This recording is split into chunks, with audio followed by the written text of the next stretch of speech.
बिस्मिल्लाहिर्रहमानिर्रहीम। अस्सलाम वालेकुम नाज़रीन, आप यूट्यूब चैनल देख रहे हैं। मैं इमरान खान हूं। सबसे पहले तो हम खबर यह है कि पाकिस्तान तहरीक इंसाफ ने शहबाज शरीफ का चैलेंज कबूल कर लिया। शहबाज शरीफ जिसको इस वक्त पाकिस्तान का वज़ीर आज़म बनाकर रखा गया है, पाकिस्तान तहरीक इंसाफ ने कहा जी ठीक है, 2018 के इलेक्शन की आप तहकीकात करवाना चाहते हैं तो करवाएं, 2024 के इलेक्शन की भी तहकीकात करवाएं और एक गैर जानिबदार तरीक़ेकार से यह होना चाहिए। वज़ीर आज़म की जानिब से 2018 के इंतखाबात की तहकीकात के चैलेंज पर रद्द-ए-अमल देते हुए तर्जुमान पाकिस्तान तहरीक इंसाफ ने कहा कि हम शहबाज शरीफ का यह चैलेंज खुले दिल से कबूल करते हैं। इलेक्शन 2018 की गैर जानिबदाराना तहकीकात के लिए मुकम्मल तौर पर तैयार है। तहकीकात सिर्फ 2018 नहीं बल्कि 2024 के इंतखाबात की भी होनी चाहिए। 2014, 18 और 24 इन तमाम इंतखाबात का जामे जायजा लिया जाए। ये 14 में नहीं 13 में हुए थे। दूध का दूध और पानी का पानी हो जाएगा। 2014 में सिर्फ 4 हल्के खोलने का मुतालबा किया था। 4 हल्के खुलने पर संगीन बेदाब्तियां सामने आई थी। उस वक्त की हुकूमत ने वसी तहकीकात से गुरेज किया था। 2018 के बाद इमरान खान ने हर हल्का खोलने की पेशकश खुद से की थी। अपोजिशन जिस हल्के की निशानदेही करती, पीटीआई हुकूमत उसे खोलने के लिए तैयार थी।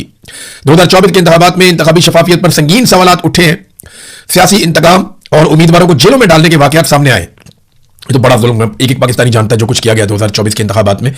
वो कुछ बार बार बताने की जरूरत नहीं है। बहुत सारे अब जो उम्मीदवार हैं पाकिस्तान तहरीक इंसाफ के, वो चैलेंज करना शुरू हो गए कि जनाब सबसे पहले मेरा हल्का खोल दें, 2018 का भी खोल दें और 2024 का भी खोल दें। वो जो सियालकोट से डार फैमिली है वो कहते हैं जी हमारा इलेक्शन खोले, 2013 का भी, 18 का भी और 2024 का भी। हर कोई ये कहता है कि हल्का खोले। मेरे ख्याल में जो सबसे बेहतर है वो नवाज शरीफ का हल्का खोल दे तो पूरे इलेक्शन का पोस्टमार्टम हो जाएगा। क्योंकि जिस आदमी के सर पे इन्होंने इलेक्शन लड़ा था, एक्चुअली ये सारा इलेक्शन पीएमएलएन ने 2 बंदों के भरोसे में लड़ा था, एक फील्ड मार्शल आसिम मुनीर और एक नवाज शरीफ। कादी फायदा भी था उस वक्त। तो इन लोगों ने इलेक्शन लड़ा था इन लोगों के सर के ऊपर रख के, और सहूलतकारी का किरदार अदा कर रहा था chief election commissioner Sikandar Sultan Raja. तो ये नवाज शरीफ का एक हल्का खोल ले, दूध का दूध और पानी का पानी हो जाएगा। अगर नवाज शरीफ जो पार्टी का सरबराह है वही नहीं जीता तो फिर कौन जीता? फिर तो कोई जीत नहीं सकता ना। अगर नवाज शरीफ खुद अपना इलेक्शन अपने जाती हल्के से यास्मीन राशिद के मुकाबले में हार गया तो फिर कौन जीतेगा? नवाज शरीफ ने 2 इलेक्शन लड़े। एक लड़ा खैबर पख्तूनख्वा में आधारा में, वो भी हार गया, और एक इलेक्शन लड़ा लाहौर में यास्मीन राशिद के मुकाबले में, वो भी हार गया। फिर नाराज हो गया। जब नवाज शरीफ रुस गए तो नवाज शरीफ साहब को एक फॉर्म 47 जाली पकड़ा दिया गया। लेकिन वो फॉर्म 47 जाली जारी करने के लिए किया यह गया कि बंदोबस्त करके वहां से आरओ को तब्दील करना पड़ा, क्योंकि आरओ इतनी बड़ी धांधली के लिए तैयार नहीं था। सिर्फ नवाज शरीफ का हल्का खोले सब पता चल जाएगा। ईमान ताहिर साहिबा ने भी चैलेंज कर दिया। ये अटक से इनकी एमएनए की 2 सीटें हैं। अटक में वैसे एमएनए की 2 ही सीटें हैं और वो दोनों के अंदर ये खानदान बड़ा मकबूल है। वो कहती है चैलेंज है, सबसे पहले अटक के दोनों कौमी असेंबली के हल्कों के 2018 और 2024 के फॉर्म 45 अवाम के सामने रख दें। एक एक पोलिंग स्टेशन और एक एक वार्ड का रिजल्ट चेक कर लें। अगर सच जानना है तो फर्जी बयानात नहीं, असल रिकॉर्ड सामने लाएं। दूध का दूध पानी का पानी हो जाएगा। आपने दीदा दलेरी से 2024 में अवाम का मैंडेट चोरी किया, अब वही बात कि चोर मचाए शोर। बहरहाल ये एक और चैलेंज सामने आ गया। ईमान मदारी साहब भी कह रही है, लेकिन मेरा फिर ये कहना है कि सबके हल्के खोलने के बजाय एक नवाज शरीफ का हल्का खोले। पूरे इलेक्शन में वही हुआ है जो नवाज शरीफ के हल्के में हुआ है, नवाज शरीफ की बेटी के हल्के में भी वही हुआ, लेकिन नवाज शरीफ का एक हल्का खोले तो दूध का दूध और पानी का पानी हो जाएगा।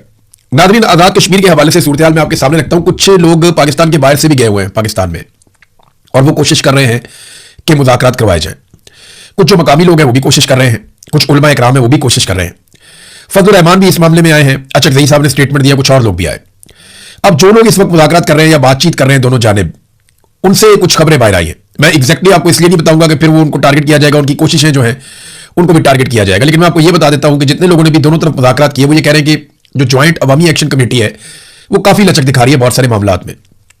वो एहतजाज भी कर रहे हैं, मार भी खा रहे हैं, पब्लिक उनके साथ खड़ी है, लेकिन इसके बावजूद वो लचक दिखा रहे हैं कि ठीक है हम बैठकर बात करने के लिए तैयार हैं, हथियार का इस्तेमाल ना किया जाए, हमें गद्दार ना कहा जाए, जुल्म और ज्यादती बंद की जाए, और बैठकर आप हमारे मुतालबात को सुने तो सही संजीदगी के साथ, और जो हमसे वादे किए हैं वो पूरे किए जाए। अब ज्वाइंट अवामी एक्शन कमेटी जो है वो काफी लचक दिखाती है, बातचीत करने में संजीदगी दिखाती है, लेकिन दूसरी तरफ जब एस्टेब्लिशमेंट के साथ जाके वो बात करते हैं तो वो बिल्कुल लचक नहीं दिखाते। मिलिट्री एस्टेब्लिशमेंट ने इसको एक मौके के तौर पर लिया हुआ है। उन्हें यह लगता है कि आजाद कश्मीर में जो रिजीम के ऊपर उनका हमेशा से कंट्रोल रहता है वो कंट्रोल उनका चला जाएगा अगर ये लोग सस्टेन कर गए तो। उन्हें लगता है कि ये जो आवाजें उठ गई हैं आजाद कश्मीर से और नौजवान इनके पीछे चल पड़े हैं, खवातीन इनके साथ चल पड़ी हैं, बहुत बड़ी तादाद में अवाम की ताकत, आजाद कश्मीर के अवाम, उनकी हमायत, उनकी ताकत ज्वाइंट अवामी एक्शन कमेटी के साथ मिल गई है। अगर ये अपने मुतालबात मंजूर करवाने में कामयाब हो जाते हैं या कुछ लेकर उठते हैं तो ये एक बहुत बड़ा खतरा बन जाएंगे। ये अपने बाकी मुतालबात भी पूरे करवाएंगे और हर तरह का जो कंट्रोल है मिलिट्री एस्टेब्लिशमेंट का, जिसके जरिए से आजाद कश्मीर के वसाइल पर काबू किया जाता है, वो एस्टेब्लिशमेंट का कंट्रोल कमजोर हो जाएगा। लिहाजा उन्होंने इसको एक मौके के तौर पे लिया कि इनको मुकम्मल तौर पे कुचल दिया जाए। अब सवाल यह पैदा होता है कि आजाद कश्मीर में कितना बड़ा जुल्म किया जा सकता है। मैंने आपको बताया था कि 4 लोग ऐसे हैं जिनके बारे में लगभग ये कह दिया गया एक मीटिंग के अंदर कि इनको तो एलिमिनेट करेंगे, इनको छोड़ेंगे नहीं, इनको तो मार देंगे। और ये मुझे मेरे एक ऐसे सोर्स ने बताया जो बराह रास्त कहता है जी मेरी उन लोगों से बात हुई जो बातचीत कर रहे हैं। तो अब एस्टेब्लिशमेंट इसको ऐसे ले रही है कि क्योंकि आजाद कश्मीर में हमारा कंट्रोल हमेशा रहना चाहिए, लिहाजा ये कंट्रोल के रास्ते में एक रुकावट है जो मुस्तकबिल में और ताकतवर और बड़े होते चले जाएंगे, लिहाजा इनको कुचल के खत्म कर दिया जाए। अगर ये बच गए तो फिर एस्टेब्लिशमेंट का इक्तदार और उसका सूरज गुरूब हो जाएगा आजाद कश्मीर में।